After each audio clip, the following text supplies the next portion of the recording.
প্রথমে দিয়ে দিলাম সয়াবিন তেল,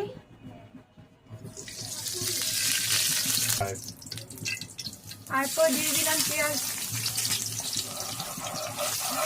তারপর পেঁয়াজটা হালকা ভেজে নেব। পেঁয়াজটা বাদামি কালার হওয়ার পর 1 চামচ আদা বাটা, 1 চামচ রসুন বাটা,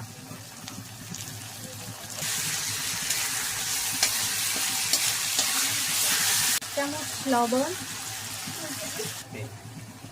1 চামচ ধনিয়ার গুঁড়া, আমার হাতে দিয়ে দিব দারচিনি, এলাচি আর তেজপাতা,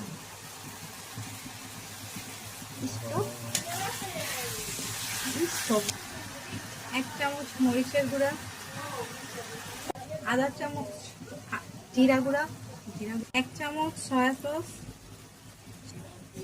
প্রয়োজন মতো টমেটো সস।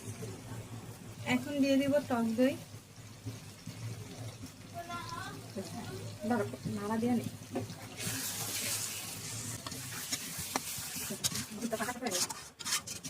এখন দিয়ে দিব গরুর মাংস,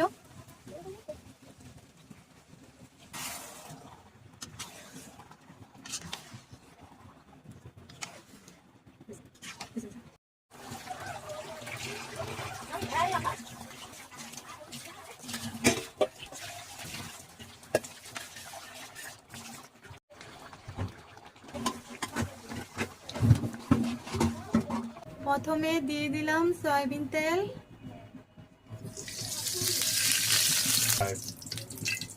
তারপর দিয়ে দিলাম পেঁয়াজ, তারপর পেঁয়াজটা হালকা ভেজে নেব। পেঁয়াজটা বাদামি কালার হওয়ার পর 1 চামচ আদা বাটা, 1 চামচ রসুন বাটা,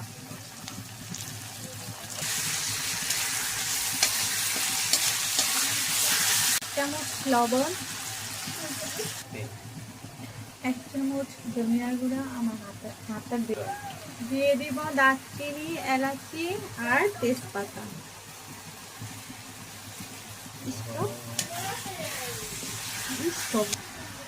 1 চামচ মরিচের গুঁড়া, আধা চামচ জিরা গুঁড়া, 1 চামচ সয়া সস, প্রয়োজন মতো টমেটো সস। এখন দিয়ে দিব টক দই, নাড়া দিয়ে নি।